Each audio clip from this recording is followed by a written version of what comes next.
Alhamdulillah, alhamdulillahilladzi khalaqal insana 'allamahul bayan. Asy-syamsu wal qamaru bihusban wan najmu wasy-syajaru yasjudan. Asyhadu an la ilaha illallah wahdahu la syarika lah, al-malikul 'allam dzul jalali wal ikram. Wa asyhadu anna Muhammadan 'abduhu wa rasuluhu sayyidil anam. Allahumma salli wa sallim ala sayyidina wa habibina wa syafi'ina wa maulana Muhammadin wa ala alihi wa ashabihi min darajatil kiram. Amma ba'du, fa ya ayyuhal hadirun rahimakumullah, usikum wa nafsi wa iyaya bi taqwallahi wa ta'atihi la'allakum tuflihun. Ya ayyuhalladzina amanu taqullaha haqqa tuqatih ولا تموتن إلا وأنتم مسلمون. يقول الله تعالى في كتابه الكريم: وهو أصدق القائلين وهو خير الناصحين. أعوذ بالله من الشيطان الرجيم.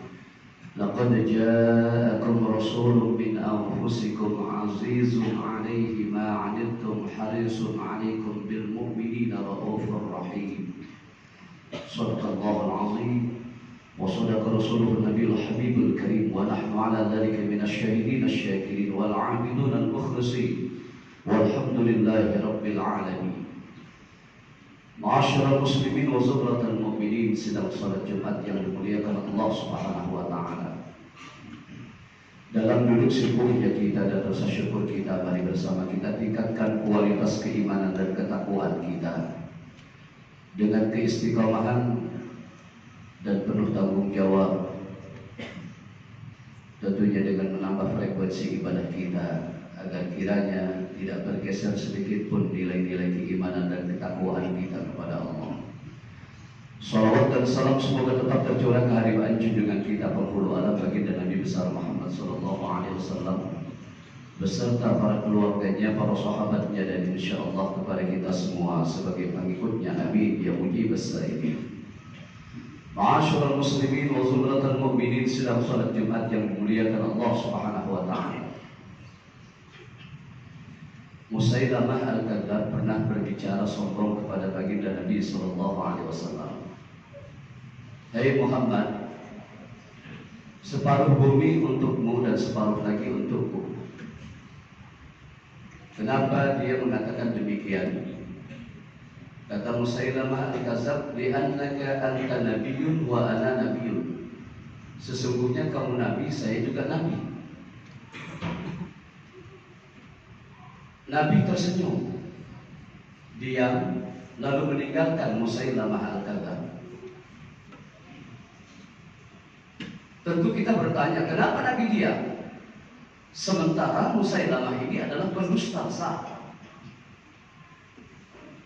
Bagi Rasulullah SAW sangatlah mudah. Hanya tinggal mengatakan, "Gum ya Ali, gum ya Umar." Bangun wahai Ali, bangun wahai Umar. Mereka bangun, bunuh mereka. Selesai sudah. Kalau mau menuruti apa yang dikehendaki oleh kita barangkali.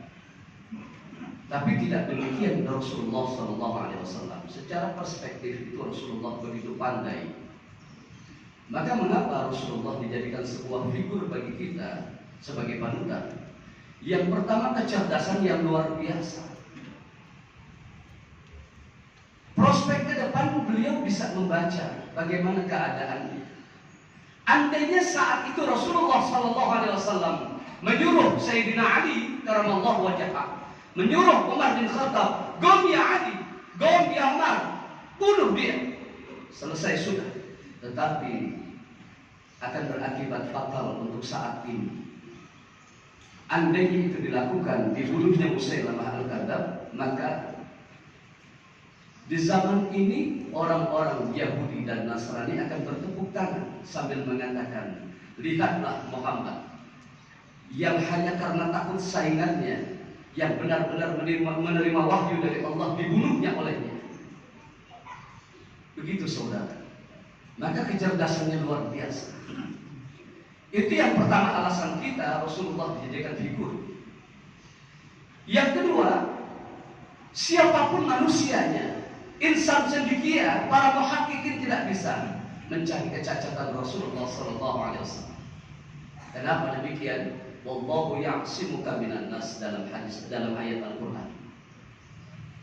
Karena Allah yang menjaga kemuliaannya. Allah menjaga Nabi Muhammad SAW dari tangan-tangan yang zalim, tangan-tangan yang senantiasa memusuhinya. Salah satu di antaranya, ketika Abu Jahal yang dikenal di kalangannya adalah Abul Hakam, saat mau perang Badar ditanya oleh sahabatnya, "Ya Abul Hakam, ma taqulu fi Muhammadin an-nabiyyu am kadzab?"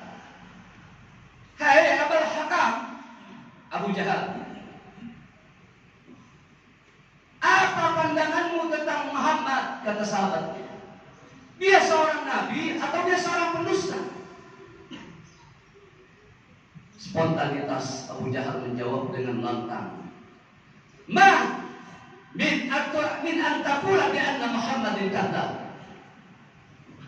Kalau bahasa Arab yang lain dikatakan, "Uskut la tatakallam." Diam kau, jangan bicara. Jangan pernah sekali-kali kau mengatakan bahwa Muhammad itu adalah pendusta.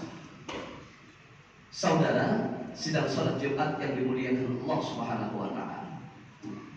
Siapa yang tidak kenal dengan Abu Jahal?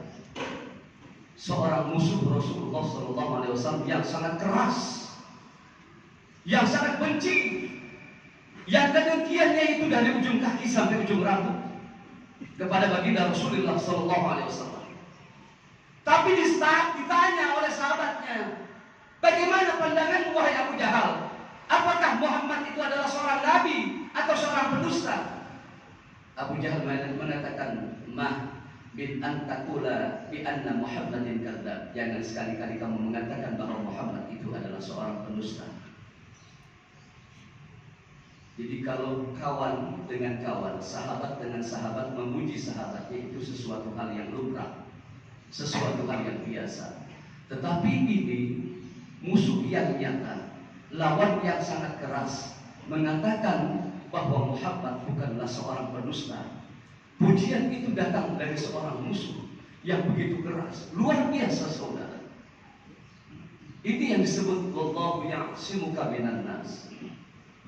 Lalu sahabat berkata, kalau engkau mengatakan dia itu adalah nabi, bukan seorang pendusta,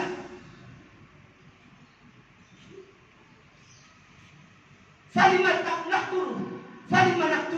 Kenapa engkau akan bunuh? Kenapa engkau berkeinginan sekali berambisi untuk membunuh Muhammad? Kata sahabatnya.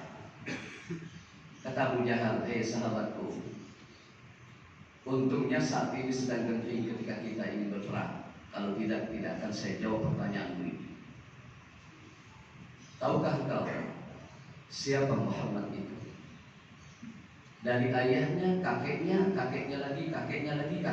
Mereka adalah orang-orang bangsawan, orang-orang terpandang dan orang-orang terpilih, orang-orang yang disayangi oleh Allah Subhanahu wa taala.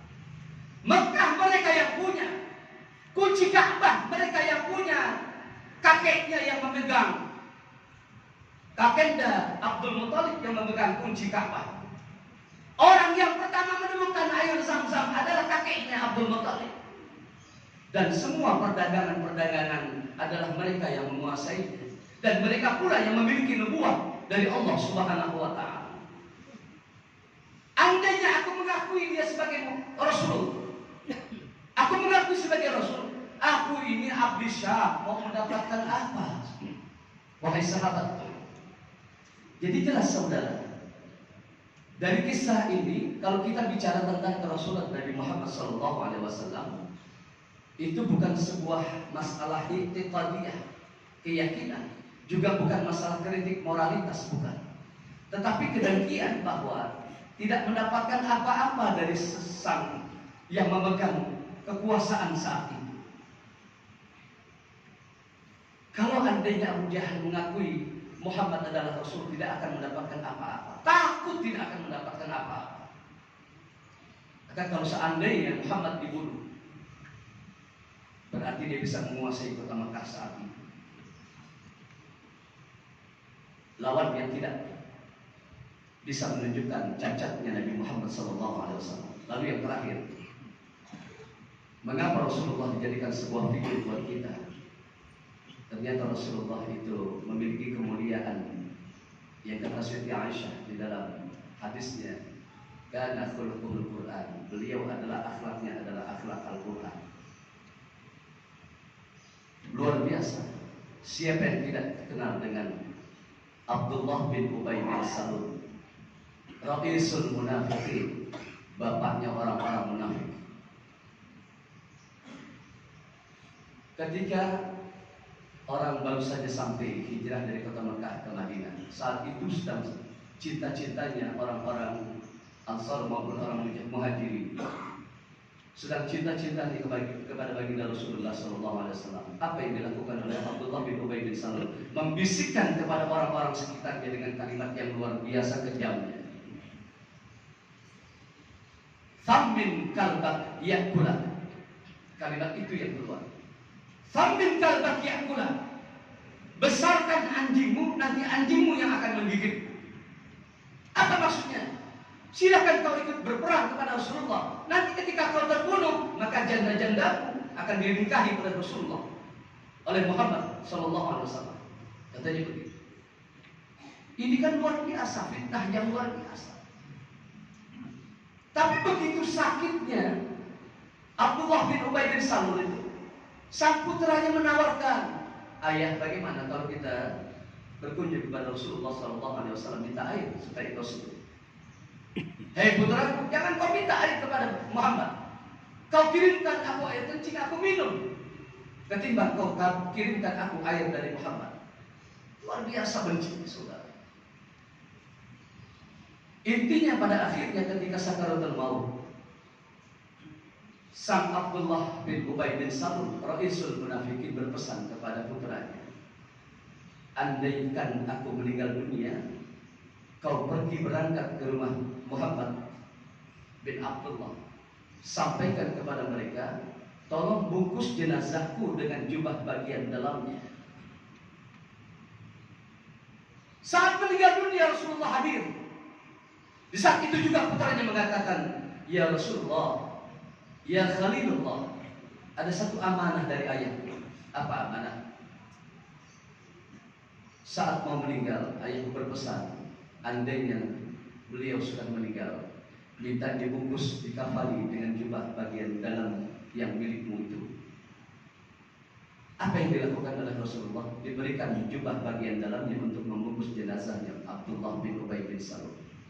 Begitu mulianya akhlak Rasulullah, sebegitu benci musuh-musuhnya, disikapi dengan kelembutan, disikapi dengan kebaikan-kebaikan. Oleh karena itu, beberapa contoh yang bisa kita jadikan figur Rasulullah SAW dalam kehidupan kita sehari-hari.